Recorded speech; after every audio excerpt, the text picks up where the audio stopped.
Hey email geeks, this week we got a special episode from our Unspam conference. We were lucky enough to get Alice Lee from Litmus for our first live recording. Just a heads up, the audio isn't perfect. We tried our best, but it's not up to the usual quality. Big thanks to Litmus for making this episode possible. Check out Litmus Builder in the links below.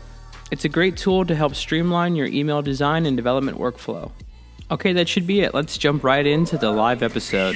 Hi everyone, my name is Alice Lee and I'm the principal email engineer over at Litmus. I started in December and I've been coding almost every email since.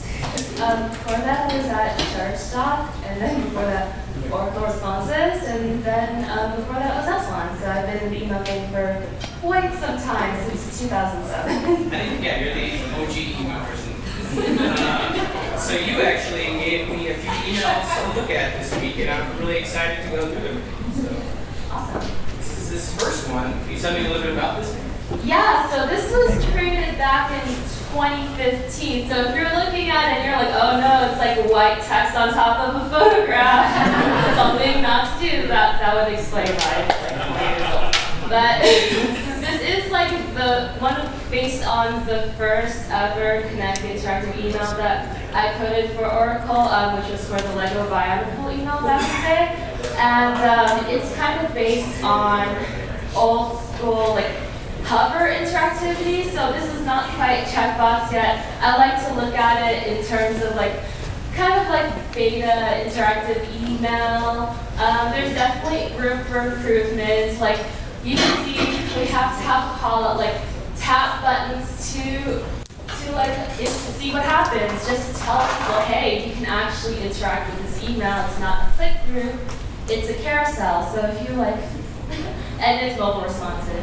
So yeah, like if you hover over, you can see all the different slides going past. It is a background image with CSS animated transparent PNGs. Ooh. And the reason we did that instead of animated PNGs is because animated PNGs aren't very well supported still. Animated GIFs would not be able to like retain transparency so well because it doesn't have like, you know, subtleties in the alpha channels and stuff. So this was like the best way that I was able to come up with to kind of like retain the background image and have animation. Great. So, like, how does this sort of process work? Do Shutterstock come to you and say, "Hey, we want an interactive email"? Or? Well, they when they hired me, they knew like I was like all about interactivity. Like I showed the Lego Bionicle email I coded at my interview. So I was like, as soon as I got hired, I was like, let's go on this. We should do it. And finally, they found like a good excuse for me to do it. So, were there any unique challenges with this one outside of what you covered? Just like the amount of code time involved, really, and all the testing to make sure it worked. And actually, like the interactive code that I tested first on Lego, like position absolute stopped working on Android, like between then and this email. So I had to refactor all of the dimensions and all the positioning to work with position relative instead. Great. So, does this have a fallback for different clients then? Or? Yeah, it absolutely does.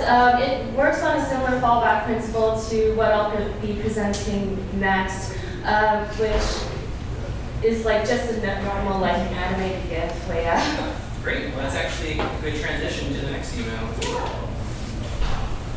This one is another Shutterstock one?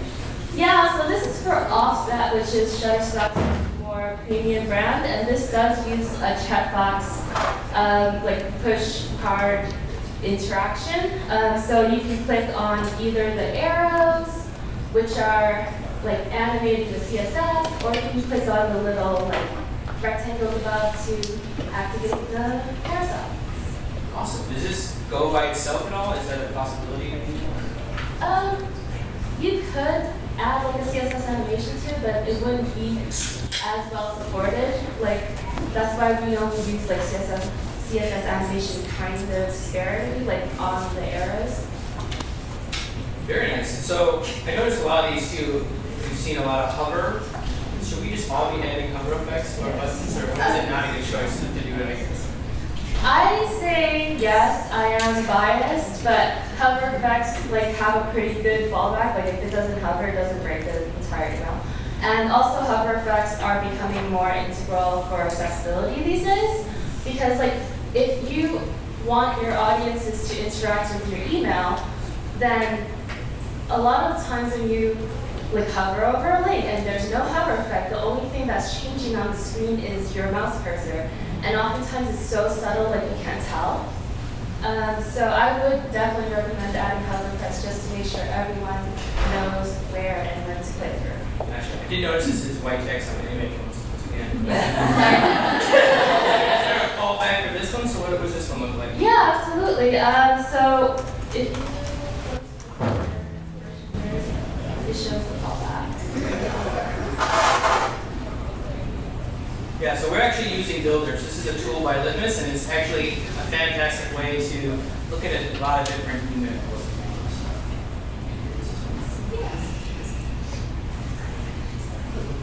So this is the fallback that's in the HTML by default.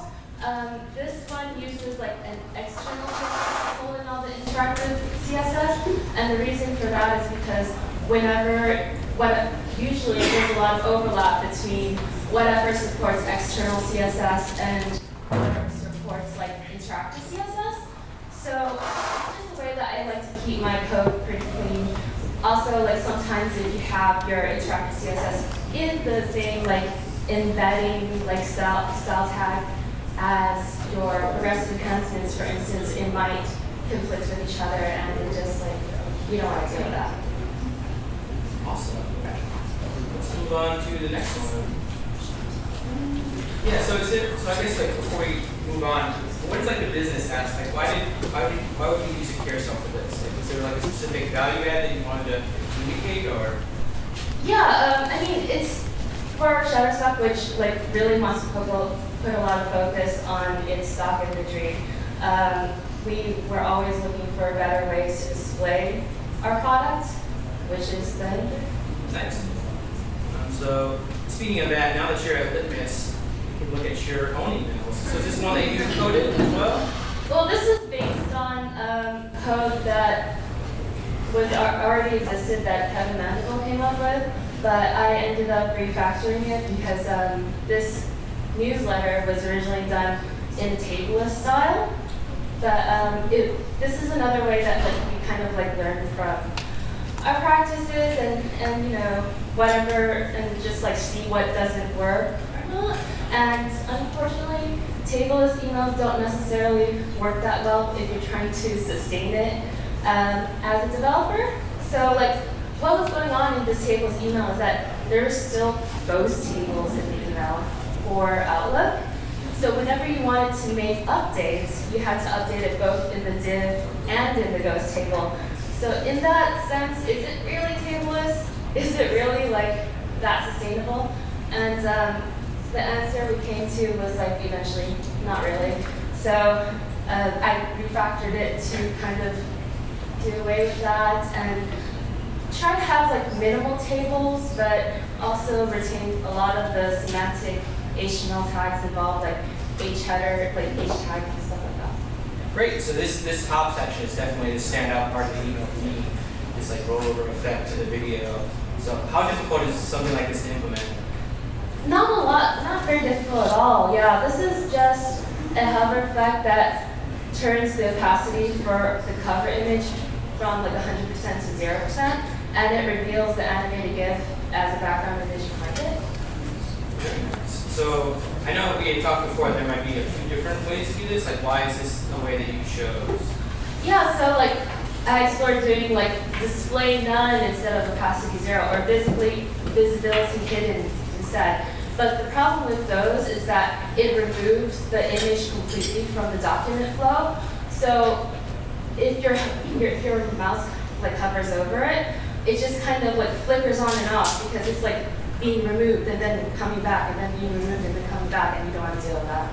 Yeah, this is definitely smooth. And I imagine just the fallback is that this hover effect is doesn't work, right? Yeah, and then you can just click through and see where it's going. Very nice. Yeah, I love that effect. It seems like a easy easy way to really spice up, get people to click on this, especially if they're not, happening. So like, what would be the support for something like this?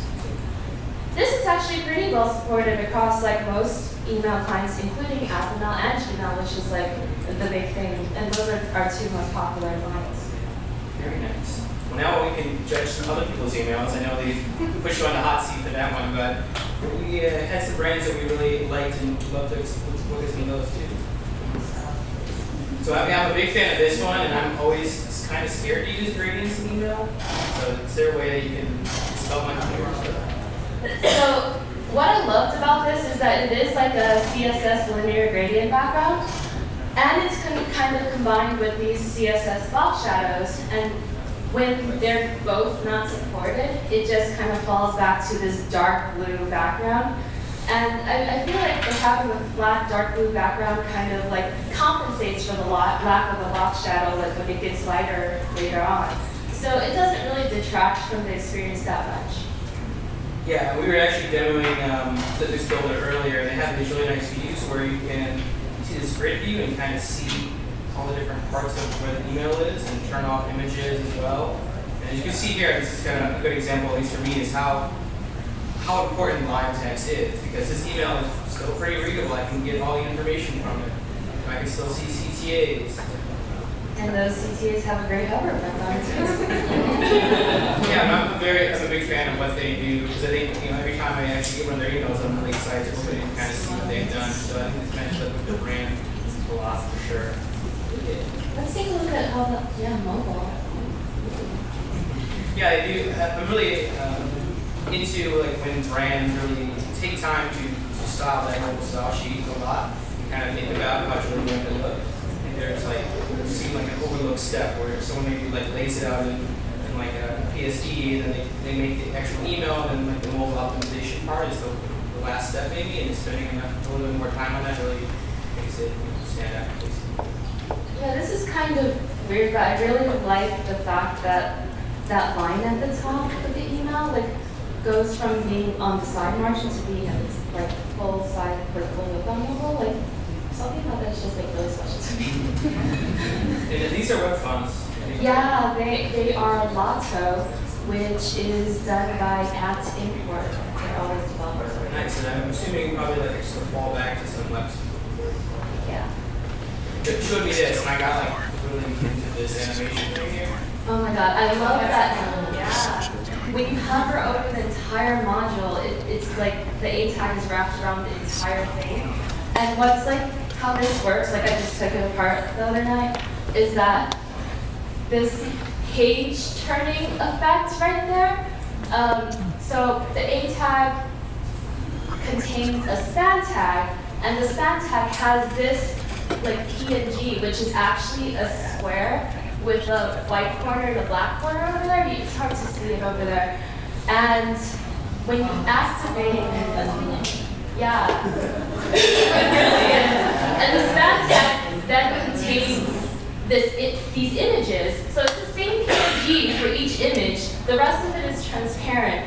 And then when you hover over it, the hover effect like activates that span tag and like changes the position of the span tag. Like it's originally somewhere floating in the middle. It changes the position so that the span tag kind of moves up like that, and it changes the position to display blocks so you can see it on top of the image. Yeah. I am impressed, and I know nothing about email marketing.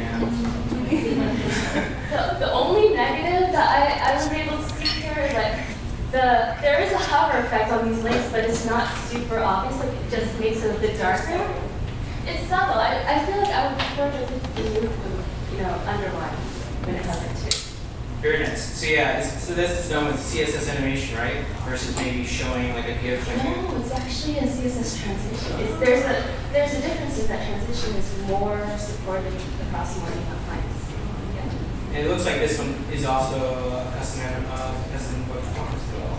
Yeah, it's this one is Poppins, which is a Google font, and they just link directly to the Google API generated external style sheet.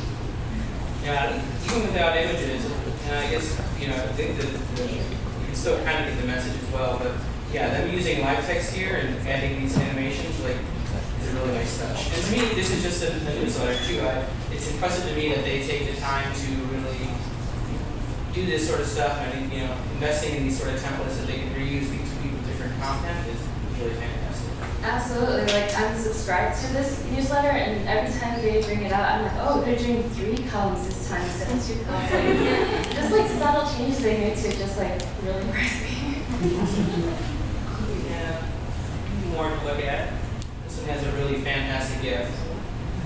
Yeah, this one I really like. This is like a digital marketing agency in the Netherlands, and they seem to be like really proud of their newsletters to the point where they actually put it on the front page of their website. Like if you scroll all the way down to the bottom, you can read all of their newsletters, and they all fit into this same right. They all fit into this same format, so you can tell it's part of the same series. Yeah. And it's pretty long. But each newsletter has like a different theme. Like this is like promoting a glitch theme newsletter.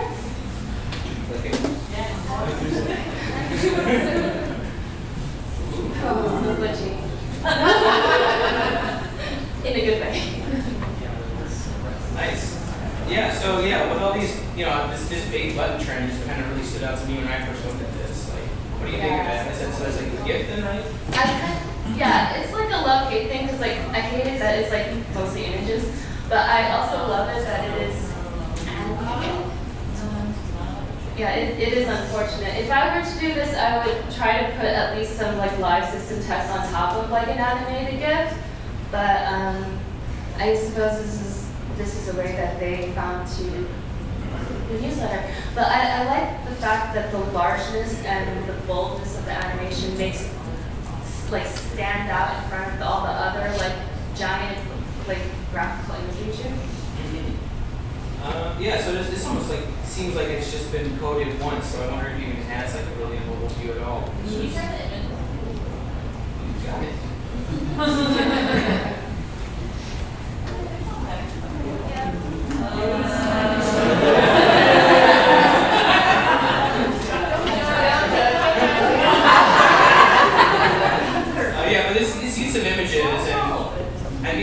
Laying something out like this might be difficult or doing something like that. So I think I understand, if they want to do these kind of layouts of relying on images and, still using some of these cool white space and still making it pretty interesting to kind of go throughout this email. I do like that the content really doesn't seem repetitive. If you scroll down this email, they really use layouts to kind of bring your eye down and kind of switch up how things are going. And I like this gift, right? Get your attention right when you're in the email, and it definitely grabs me, pulls me on. I know we have one more from them too. Yeah, so this is just another example of how they're using that similar newsletter layout with a completely different theme. And this incorporates a lot of the themes that Megan from Emma spoke about on her session, like the illustrative, like cartoon style, as well as the diagonals that bring your eye down. Very nice. Yeah, so when you're designing emails at Litmus now, like what kind of new ideas are you thinking about maybe trying to bring in?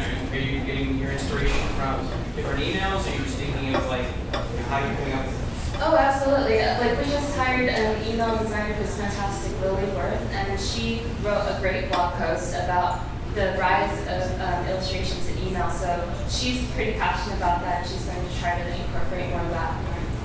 Great. So yeah, we did mention that some of these, are images, and how important is accessibility when you're kind of designing these emails? Yeah, we are like also trying to put more focus on accessibility, and of course because this is mostly like imagery, it's not super accessibility friendly. Another great thing that Lily is doing is that she is really trying to make sure and test every like background color and text color combo to make sure it's like AAA or like AA if not AAA certified. Yeah, and we're definitely trying to. I've been refactoring all of our old emails to be more accessibility friendly, checking for like missing alt tags, basic stuff like that, making sure all of the tables have role presentation on them. There's like a whole checklist that I go through. So actually going back to this first one that we looked at over here. So what part that really interests me is you talked about that original Oracle email with Bionicle. What drove you to even try to make that happen? What motivates you? Why do you keep doing some of this stuff?